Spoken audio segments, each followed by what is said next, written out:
Jungle.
ಅಂತ ಮಾತಾಡ್ತಾ ಇದ್ದೀನಿ. ಇವತ್ತು ಇಲ್ಲಿ ದಟ್ಕಳ್ಳಿಯಲ್ಲಿ ಒಂದು ಹಳ್ಳಿ ಅಟ್ಟಿ ಇಡ್ಲಿ ಅಂತ ಒಂದು ಹೋಟ್ಲ್ ಓಪನ್ ಆಗಿದೆ.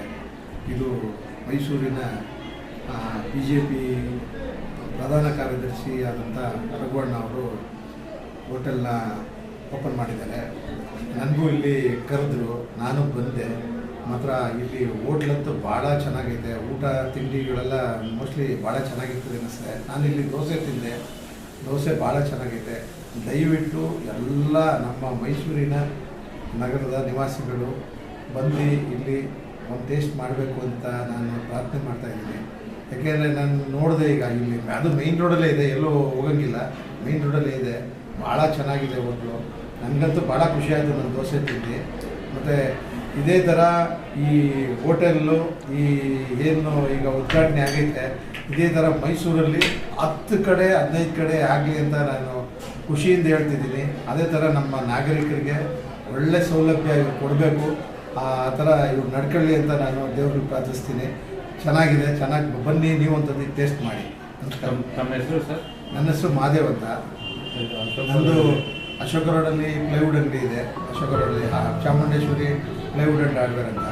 ಭಾಳ ನನಗೆ ಖುಷಿ ಆಯಿತು ಇಲ್ಲಿ ಬಂದೆ. ನಮ್ಮ ರಘುವಣ್ಣ ಅವ್ರಿಗೆ ಇನ್ನೊಂದು ಸತಿ ನಾನು ಭಾಳ ಪ್ರೀತಿಯಿಂದ ಇನ್ನೂ 10 ಕಡೆ ಬ್ರಾಂಚ್ ಮಾಡಲಿ ಅಂತ ನಾನು ಭಾಳ ಖುಷಿಯಿಂದ ಹೇಳ್ತೀನಿ. ಅದು ನೆರವೇರಲಿ ಅಂತ ನಾನು ಆಶಿಸ್ತೀನಿ ದೇವರನ್ನ. ನಮಸ್ಕಾರ.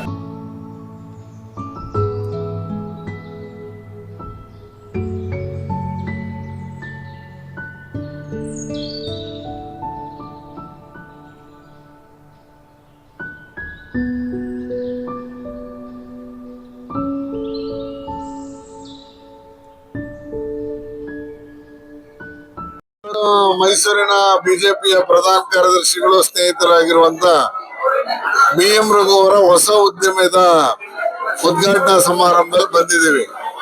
ಹೆಸರು ನವೀನವಾಗಿದೆ. ಒಳಗಡೆ ಬಂದ ಮೇಲೆ ವಾತಾವರಣವು ಬಹಳ ಒಳ್ಳೆಯ ರೀತಿಯಲ್ಲಿ ಇಟ್ಕೊಂಡಿದ್ದಾರೆ. ಗ್ರಾಹಕರ ಮನಸ್ಸನ್ನ ಸೂರೆಗೊಳ್ಳುವಂತ ರೀತಿಯಲ್ಲಿ ಕನ್ನಡ ನಾಡನ್ನ ಬೆಳಗಿದಂತ, ಕನ್ನಡವನ್ನ ಇಡೀ ಜಗತ್ತಿಗೆ ಪರಿಚಯಿಸಿದಂತ ಅನೇಕ ಮಹನೀಯರ ಫೋಟೋಗಳನ್ನ ಇಲ್ಲಿ ಹಾಕೊಳ್ಳೋ ಮುಖಾಂತರ ಜನಕ್ಕೆ ಬರ್ಬೇಕಾದ್ರೆ ಒಂದು ಒಳ್ಳೆಯ ವಾತಾವರಣವನ್ನ ಕೊಡುವಂತ ಕೆಲಸವನ್ನ ಮಾಡಿದ್ದಾರೆ. ಆದ್ರೆ ಅದರ ಒಂದು ಹೋಟ್ಲ್ ಅಂದ್ರೆ ಅದರದೇ ಆದಂತ ಇಲ್ಲ, ಒಂದು ಕಾಫಿ ಚೆನ್ನಾಗಿರ್ಬೇಕು, ಒಂದು ಉಪ್ಪಿಟ್ಟು ಚೆನ್ನಾಗಿದೆ, ಒಂದು ದೋಸೆ ಚೆನ್ನಾಗಿದೆ ಅಂತ ಜನ ಮಾತಾಡ್ಬೇಕು. ಆ ರೀತಿಯಲ್ಲಿ ಇಲ್ಲಿ ಹೆಸರೇ ವಿಶೇಷವಾಗಿದೆ. ಹಟ್ಟಿ ಇಡ್ಲಿ ಅಂತ ಮಾಡಿದರೆ ಇಡ್ಲಿ ಫೇಮಸ್ ಆಗಲಿ, ಅದರ ಜೊತೆ ವಡೆನೂ ಚೆನ್ನಾಗಿ ಆಗ್ಲಿ, ಒಳ್ಳೆಯ ಸರ್ವಿಸನ್ನ ಕೊಟ್ರೆ ಗ್ರಾಹಕರು ಬರ್ತಾರೆ. ಸರ್ವಿಸೇ ಇಂಪಾರ್ಟೆಂಟ್. ಸರ್ವಿಸ್ ಅನ್ನು ಕೊಡುವ ಮುಖಾಂತರ ಮೈಸೂರು ನಗರದಲ್ಲಿ ಒಂದು ಒಳ್ಳೆಯ ರೀತಿಯಲ್ಲಿ ಹೆಸರು ಮಾಡಲಿ ಅನ್ನುವಂತ ಆಸೆಯನ್ನ, ನಾನು ಅಭಿಲಾಷೆಯನ್ನ ವ್ಯಕ್ತಪಡಿಸ್ತೇನೆ. ಈ ಒಂದು ಹೋಟೆಲ್ ಉದ್ಯಮಕ್ಕೆ ಕಾಲಿಟ್ಟಿರುವಂತ ರಘು ಅವರು ಇದು ಮೊದಲನೇ ಹೋಟೆಲ್. ಇದೇ ರೀತಿಯಲ್ಲಿ ವರ್ಷಕ್ಕೊಂದು ಅಭಿವೃದ್ಧಿಗಾಗ್ಲಿ, ಒಳ್ಳೆ ರೀತಿಯಲ್ಲಿ ಸಾರ್ವಜನಿಕರು ಒಳ್ಳೆಯದನ್ನು ಮಾಡ್ಲಿ ಅನ್ನುವಂತ ಹಾರೈಕೆಯನ್ನ ಈ ಸಂದರ್ಭದಲ್ಲಿ ಮಾಡಿ